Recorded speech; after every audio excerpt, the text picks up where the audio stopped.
I'd like to talk today about the two biggest social trends in the coming century and perhaps in the next 10,000 years. But I want to start with my work on romantic love, because that's my most recent work. What I and my colleagues did was put 32 people who were madly in love into a functional MRI brain scanner, 17 who were madly in love and their love was accepted, and 15 who were madly in love and they had just been dumped. And so I want to tell you about that first, and then go on into where I think love is going. What 'tis to love, Shakespeare said. I think our ancestors, I think human beings have been wondering about this question since they sat around their campfires or lay and watched the stars 1,000,000 years ago. I started out by trying to figure out what romantic love was by looking at the last 45 years of research on just psychological research. And as it turns out, there's a very specific group of things that happen when you fall in love. The first thing that happens is what I call, a person begins to take on what I call special meaning. As a truck driver once said to me, he said, "The world had a new center, and that center was Mary Ann." George Bernard Shaw said it a little differently. He said, "Love consists of overestimating the differences between one woman and another." And indeed, that's what we do. And then you just focus on this person. You can list what you don't like about them, but then you sweep that aside and focus on what you do. As Chaucer said, love is blind. I'm trying to understand romantic love, I decided I would read poetry from all over the world. And I just want to give you one very short poem from 8th century China, because it's an almost perfect example of a man who is focused totally on a particular woman. It's a little bit like when you are madly in love with somebody and you walk into a parking lot, their car is different from every other car in the parking lot. Their wine glass at dinner is different from every other wine glass at the dinner party. And in this case, a man got hooked on a bamboo sleeping mat. And it goes like this. It's by a guy called Wan Chen. "I cannot bear to put away the bamboo sleeping mat. The night I brought you home, I watched you roll it out." He became hooked on a sleeping mat, probably because elevated activity of dopamine in his brain, just like with you and me. But anyway, not only does this person take on special meaning, you focus your attention on them, you aggrandize them, but you have intense energy. As one Polynesian said, he said, "I felt like jumping in the sky." You're up all night, you're walking till dawn, you feel intense elation when things are going well, mood swings into horrible despair when things are going poorly, real dependence on this person. As one businessman in New York said to me, he said, "Anything she liked, I liked." Simple. Romantic love is very simple. You become extremely sexually possessive. You know, if you're just sleeping with somebody casually, you don't really care if they're sleeping with somebody else. But the moment you fall in love, you become extremely sexually possessive of them. I think that is a Darwinian, there's a Darwinian purpose to this. The whole point of this is to pull two people together strongly enough to begin to rear babies as a team. But the main characteristics of romantic love are craving, an intense craving to be with a particular person, not just sexually, but emotionally. You'd much rather, it would be nice to go to bed with them, but you want them to call you on the telephone, to invite you out, etc., to tell you that they love you. The other main characteristic is motivation. The motor in the brain begins to crank and you want this person. And last but not least, it is an obsession. When I put these people in the machine, before I put them in the MRI machine, I would ask them all kinds of questions. But my most important question was always the same. It was, what percentage of the day and night do you think about this person? And indeed, they would say, all day, all night. I can never stop thinking about him or her. And then the very last question I would ask them, I would always have to work myself up to this question because I'm not a psychologist, I don't work with people in any kind of traumatic situation, and my final question was always the same. I would say, would you die for him or her? And indeed, these people would say yes, as if I had asked them to pass the salt. I was just staggered by it. So we scanned their brains, looking at a photograph of their sweetheart and looking at a neutral photograph with a distraction task in between, so we could look at the same brain when it was in that heightened state and when it was in a resting state. And we found activity in a lot of brain regions. In fact, one of the most important was a brain region that becomes active when you feel the rush of cocaine. And indeed, that's exactly what happens. I began to realize that romantic love is not an emotion. In fact, I had always thought it was a series of emotions from very high to very low, but actually it's a drive. It comes from the motor of the mind, the wanting part of the mind, the craving part of the mind, the kind of part of the mind when you're reaching for that piece of chocolate, when you want to win that promotion at work, the motor of the brain. It's a drive. And in fact, I think it's more powerful than the sex drive. You know, if you ask somebody to go to bed with you and they say no thank you, you certainly don't kill yourself or slip into a clinical depression. But certainly around the world, people who are rejected in love will kill for it. People live for love, they kill for love, they die for love. They have songs, poems, novels, sculptures, paintings, myths, legends. In over 175 societies, people have left their evidence of this powerful brain system. I have come to think it's one of the most powerful brain systems on earth for both great joy and great sorrow. And I've also come to think that it's one of three basically different brain systems that evolved from mating and reproduction. One is the sex drive, the craving for sexual gratification. W.H. Auden called it an intolerable neural itch. And indeed, that's what it is. It keeps bothering you a little bit like being hungry. The second of these three brain systems is romantic love, that elation, obsession of early love. And the third brain system is attachment, that sense of calm and security you can feel for a long-term partner. And I think that the sex drive evolved to get you out there looking for a whole range of partners. You can feel it when you're just driving along in your car. It can be focused on nobody. I think romantic love evolved to enable you to focus your mating energy on just one individual at a time, thereby conserving mating time and energy. And I think that attachment, the third brain system, evolved to enable you to tolerate this human being at least long enough to raise a child together as a team. So with that preamble, I want to go into discussing the two most profound social trends, one of the last 10,000 years, and the other certainly of the last 25 years, that are going to have an impact on these three different brain systems: lust, romantic love, and deep attachment to a partner. The first is women moving into the workforce. I've looked at 130 societies through the demographic yearbooks of the United Nations, and everywhere in the world, except for actually 129 out of 130 of them, women are not only moving into the job market sometimes very, very slowly, but they're moving into the job market and they're very slowly closing that gap between men and women in terms of economic power, health, and education. It's very slow. For every trend on this planet, there's a counter trend. We all know of them. But nevertheless, the old Arabs say, the dogs may bark, but the caravan moves on. And indeed, that caravan is moving on. Women are moving back into the job market. And I say back into the job market because this is not new. For millions of years on the grasslands of Africa, women commuted to work to gather their vegetables. They came home with 60 to 80% of the evening meal. The double-income family was the standard, and women were regarded as just as economically, socially, and sexually powerful as men. In short, we're really moving forward to the past. Then women's worst invention was the plow. With the beginning of plow agriculture, men's roles became extremely powerful. Women lost their ancient jobs as collectors, but then with the Industrial Revolution and the post-industrial revolution, they're moving back into the job market. In short, they are acquiring the status that they had 1,000,000 years ago, 10,000 years ago, 100,000 years ago. We are seeing now one of the most remarkable traditions in the history of the human animal. and it's going to have an impact. I generally give a whole lecture on the impact of women on the business community. I'll only just say a couple things and then go on to sex and love.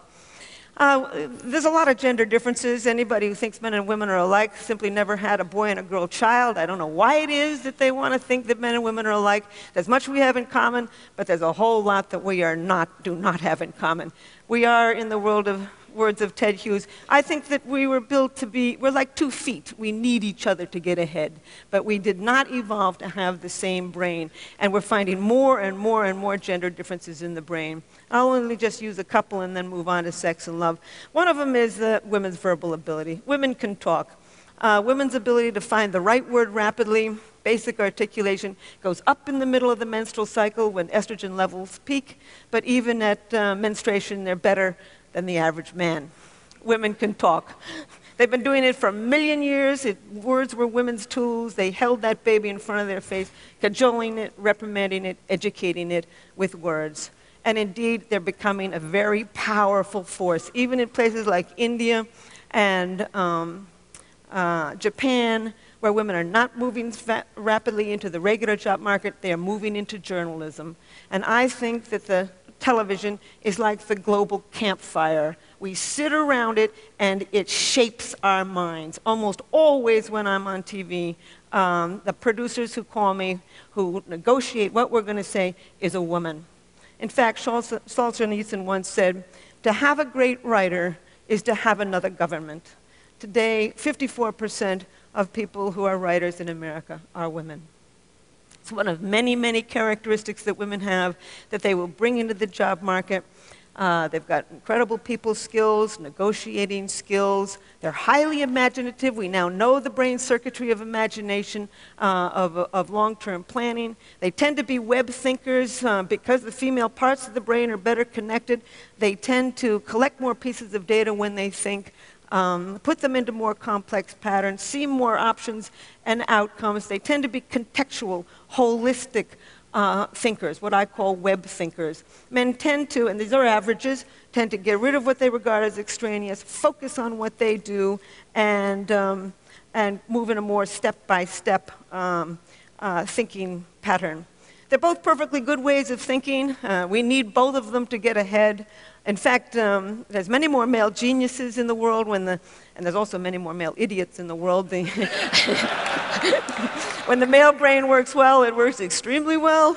What I really think that we're doing is we're moving towards a collaborative society, a society in which the talents of both men are becoming understood and valued and employed. But in fact, women moving to the job market is having a huge impact on sex and romance and family life. Foremost, women are starting to express their sexuality. I'm always astonished when people come to me and say, why is it that men are so adulterous? And I say, well, why do you think more men are adulterous than women? Oh, well, men are more adulterous. And I say, well, who do you think these men are sleeping with? Basic math. Anyway, in the Western world, women start sooner at sex, have more partners, express less remorse for the partners that they do, marry later, have fewer children, leave bad marriages in order to get good ones. We are seeing the rise of female sexual expression. And indeed, once again, we're moving forward to the kind of sexual expression that we probably saw on the grasslands of Africa 1 million years ago, because this is the kind of sexual expression that we see in hunting and gathering societies today. We're also returning to an ancient form of marriage, equality. They're now saying that the 21st century is going to be the century of what they call the symmetrical marriage, or the peer marriage, or the companionate marriage. This is a marriage between equals, moving forward to a pattern that is highly compatible with the ancient human spirit. We're also seeing a rise of romantic love. 91% of American women and 86% of American men would not marry somebody who had every single quality they were looking for in a partner if they were not in love with that person. People around the world, in a study of 37 societies, want to be in love with the person that they marry. Indeed, arranged marriages are on their way off this braid of human life. I even think that marriages might even become more stable because of a second great world trend. The first one being women moving into the job market, the second one being the aging world population. They're now saying that in America, that middle age should be regarded as up to age 85. Because in that highest age category of 76 to 85, only as much as 40% of people have nothing really wrong with them. So we're seeing this a real extension of middle age. And I looked, for one of my books, I looked at divorce data in 58 societies. And as it turns out, the older you get, the less likely you are to divorce. So the divorce rate right now is stable in America, and it's actually beginning to decline. It may decline some more. I would even say that with Viagra, estrogen replacement, hip replacements, and the incredibly interesting women. Women have never been as interesting as they are now. Not at any time on this planet have women been so educated, so interesting, so capable. And so I honestly think that if there really was ever a time in human evolution when we have the opportunity to make good marriages, that time is now. However, there's always kinds of complications in this. These three brain systems, lust, romantic love, and attachment, don't always go together. They can go together, by the way. That's why casual sex isn't so casual. With orgasm, you get a spike of dopamine. Dopamine is associated with romantic love, and you can just fall in love with somebody who you're just having casual sex with. With orgasm, then you get a real rush of oxytocin and vasopressin. Those are associated with attachment. This is why you can feel such a sense of cosmic union with somebody after you've made love to them. But these three brain systems, lust, romantic love, and attachment, aren't always connected to each other. You can feel deep attachment to a long-term partner while you feel intense romantic love for somebody else, while you feel the sex drive for people unrelated to these other partners. In short, we're capable of loving more than one person at a time. In fact, you can lie in bed at night and swing from deep feelings of attachment for one person to deep feelings of romantic love for somebody else. It's as if there's a committee meeting going on in your head as you are trying to decide what to do. So I don't think, honestly, we're an animal that was built to be happy. We were an animal that was built to reproduce. I think the happiness we find, we make. And I think, however, we can make good relationships with each other. So I want to conclude with two things. I want to conclude with a worry. I have a worry, and with a wonderful story. The worry is about antidepressants. Over 100 million prescriptions of antidepressants are written every year in the United States. And these drugs are going generic. They are seeping around the world. I know one girl who's been on these antidepressants, serotonin-enhancing, SSRIs, serotonin-enhancing antidepressants, since she was 13. She's 23. She's been on them ever since she was 13. I got nothing against people who take them short-term when they're going through something perfectly horrible and they want to commit suicide or kill somebody else. I would recommend it. But more and more people in the United States are taking them long-term. And indeed, what these drugs do is raise levels of serotonin. And by raising levels of serotonin, you suppress the dopamine circuit. Everybody knows that. Dopamine is associated with romantic love. Not only do they suppress the dopamine circuit, but they kill the sex drive. And when you kill the sex drive, you kill orgasm. And when you kill orgasm, you kill that flood of drugs associated with attachment. The things are connected in the brain, and when you tamper with one brain system, you're going to tamper with another. I just simply say that a world without love is a deadly place. So now, thank you. I want to end with a story and then just a comment. I've been studying romantic love and sex and attachment for 30 years. And I'm an identical twin. I'm interested in why we're all alike.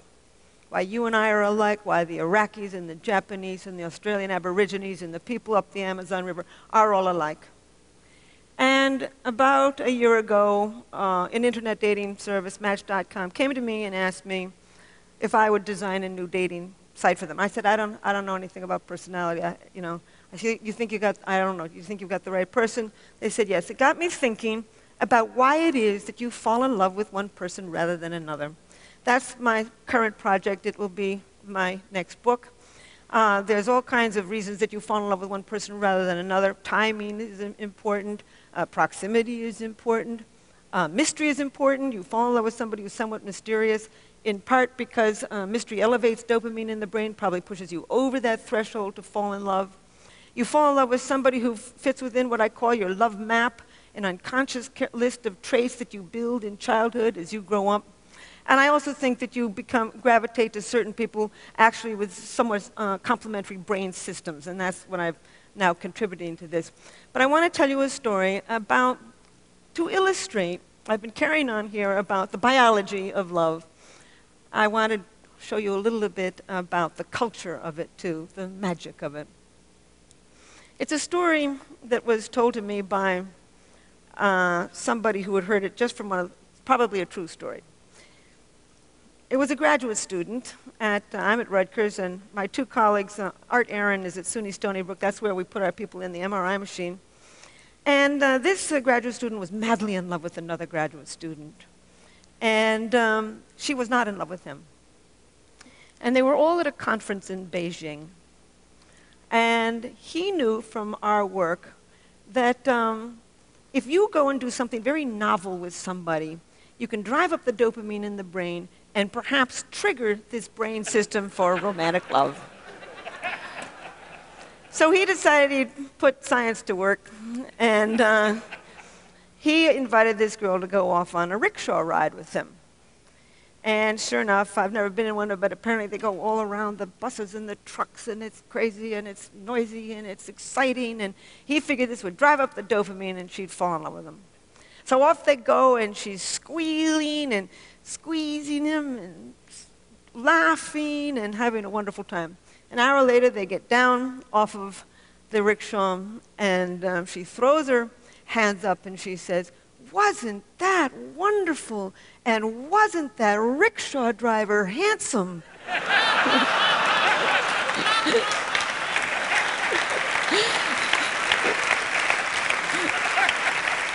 There's magic to love. But I will end by saying that millions of years ago, we evolved three basic drives: the sex drive, romantic love, and attachment to a long-term partner. These circuits are deeply embedded in the human brain. They're going to survive as long as our species survives on what Shakespeare called this mortal coil. Thank you. Helen Fischer. Right,